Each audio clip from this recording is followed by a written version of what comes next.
hampir jarang ditemukan barang itu mudah rusak. Sehingga kenapa gue bilang menurut gue bisa dikatakan bahwa membeli menggunakan barang DNB ini adalah sebuah investasi, karena once kita mengeluarkan uang itu mungkin sekitar 10-15 tahun lagi baru boleh berpikir.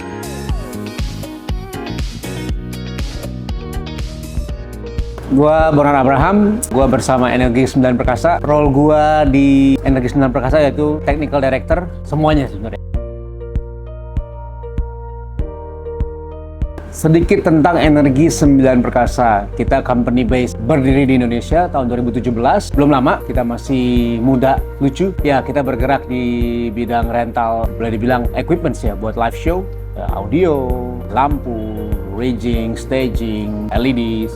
Mungkin banyak orang tahu lebih kepada audionya, karena memang basicnya kita adalah audio company base, lalu berkembang. Portfolionya sudah banyak yang kami dipercaya untuk bisa mendukung atau mensupport event-event, contohnya seperti Coldplay Tour di Jakarta dan Asia, Blackpink di Manila, ada beberapa artis juga seperti Jejelyn di Australia, lalu ya konser-konser K-pop atau lokal artis-artis di Indonesia, festival, ada Yogyakarta, ada Synchronize, ya kira-kira itu sebagian dari apa yang kami sudah lakukan. Ini menarik karena basicnya gua itu musisi ya, gua masih aktif juga bermain musik. Awal mulanya sebenarnya gua bermain musik dulu di gereja, lalu berkembang menuju profesional. Ya kembali di gereja, kalau gereja kecil kan kita kurang orang ya. Dari gua main musik, ya gua kecemplung, boleh dibilang kecemplung ke dalam dunia audio live, karena gua mesti setting, gua mesti jaga mixer. Dari situlah gua belajar. 2005 akhirnya gua mempunyai kesempatan untuk bisa sekolah ke Australia. Di situ gue ambil musik, gue ambil audio, dan gue ambil lighting. Tujuannya sebenarnya Bali it's for personal, bukan buat kerja sebenarnya. Gue buat bantu gereja lagi gitu ya. Berlambat laun ya kecemplung deh. Akhirnya gue mulai mengerjakan project, banyak gereja yang gue install, bantu teman. Lalu sampai 2014 atau 2015 gue mulai terjun ke dunia rental. Satu karena musik, udah pasti ya, musik. Terus kayaknya kalau hal yang paling besar adalah never stop learning. Dari gua nggak pernah stop belajar dari setiap event. Sama seperti gua bermain musik, setiap event berbeda-berbeda. Nah ini juga sama, di saat kita memberikan service terhadap sebuah event, di situ kita juga belajar menemukan kesulitan atau menemukan kemudahan. Terserah, itu tinggal dipilih atau tinggal dihadapi. Cuman yang pasti belajar dari kondisi A ke kondisi B sampai mendapatkan mungkin perspektif yang ideal ya. Energi 9 Perkasa terbentuk dari partner gua, yaitu Benjamin Elias. Dia sudah bermain di dunia rental cukup lama. Kebenaran kita ingin menemukan sesuatu yang baru, jadi sehingga company ini berdiri dengan mindset, dengan metode, dengan cara untuk bisa mendapatkan standar internasional yang ada. Awal dari situ dulu. Sehingga kita mulai membentuk company ini dengan mungkin boleh dibilang landasan utamanya adalah passion ya. Passion dulu terhadap dunia audio awalnya. Kenapa memang Energi ini berdiri sebagai rental audio. Lalu berkembang supaya bisa mengimbangi dunia internasional, diberikan kesempatan untuk bisa support tadi beberapa event. Kita juga belajar, kita juga bisa keep up. Ya, mungkin itu aja kali ya. Investasi pertama di DNB ya udah pasti J series ya, karena pada tahun itu kan belum ada yang baru, jadi all the J and V kita punya J dan V. Jadi itu ya investasi pertama, sampai dari awal gua kerja di audio pun juga J. Kalau riders itu dinamis, setiap masing-masing artis atau engineer punya preference sendiri, jadi gua nggak bisa mengkotakkan itu. Cuman yang gua paling highlight adalah dari prediction software, which is a record, sampai ke lapangan itu boleh dibilang 90% mirip. 10%-nya banyak faktor X lah ya, ruangan, kondisi tidak aktual dan segala macam. Ini kembali ini masih gua temukan lah. Begitu gua mempunyai waktu yang sangat ketat, di saat dari prediction software sampai ke aktual itu bisa 90% akurat. Dan itu membantu gua dan teman-teman untuk melakukan setup. Jadi itu highlight banget sih. Sebenarnya di Energi 9 Perkasa tidak pernah ada paksaan. Kenapa gue bilang itu? Karena menurut gue kalau orang mau maju harus dari orangnya sendiri.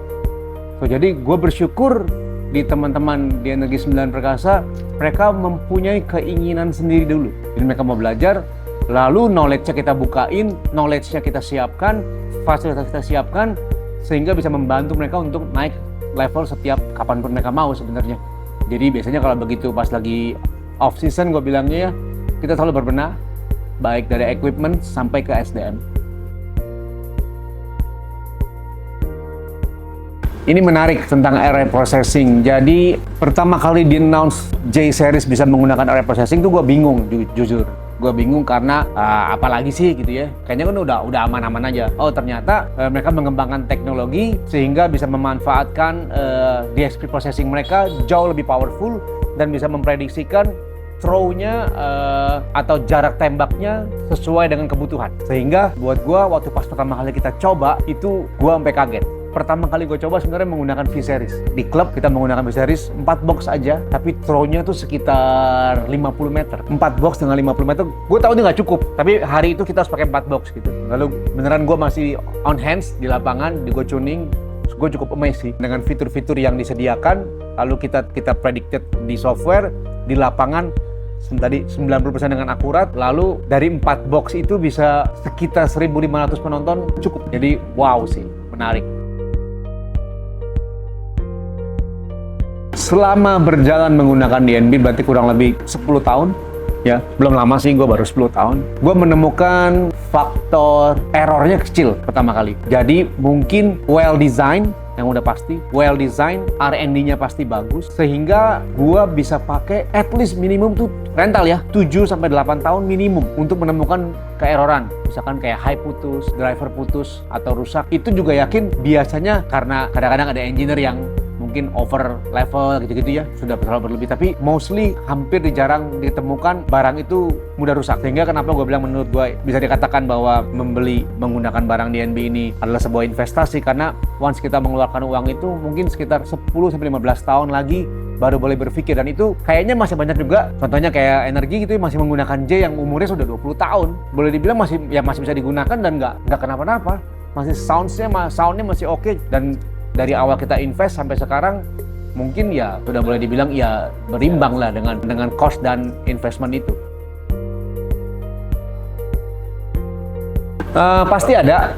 Kalau misalnya kita menggunakan DNB, menurut gua can have any products, betul ya, siapapun bisa punya. Tapi yang paling penting menurut gua ya tadi sudah sempat dibahas, kembali SDM-nya ditambah dengan support brand seperti DNB ini. Hubungan kita cukup lama, bisa sudah 10 tahunan ini, dan gua rasa supportnya bagus ya, sampai sekarang ada di loader. Untuk bagian servisnya kita sangat dibantu, dimudahkan menurut gua, bahasa ngomongnya enak, nggak neko-neko lah, jadi enak gitu loh, ngobrol, rusak, terus apa yang bisa kita lakukan untuk bisa support. Jadi menurut gua yang paling penting itu, karena kalau brand besar terus buat kita sebagai user nggak disupport secara itu nonsense lah, apalagi rental ya atau instalasi gitu kan, nggak bisa sorry libur dulu hari ini mati ya karena partsnya kurang atau nggak ada stok di Jakarta atau distributor atau bagian servisnya tidak mempunyai stok. Menurut gue repot, dan sampai hari ini DNB cukup fulfill bagian itunya sih. Keren sih. Susah gampang jawabannya nih kalau simple ya. Kalau gue mungkin bilangnya lebih kepada easy come, easy go. Load in, load out cepat, dan mungkin ya tadi kalau predicted software-nya benar dilakukan, gantung langsung jadi, dan gue bisa langsung ngeband. Gue juga mixing engineer, jadi gue bisa langsung bekerja lah. Gue nggak paham kalau di brand lain ya, cuman yang gue rasakan selama sebagai DNB user sampai hari ini, itu tetap masih salah satu benefit yang paling top lah di DNB. Alright, thank you banget buat Lauder udah bisa ngajak gue berbagi, ngajak gue sharing sedikit dari apa yang bisa gue bagikan. Yang pastinya God bless you all.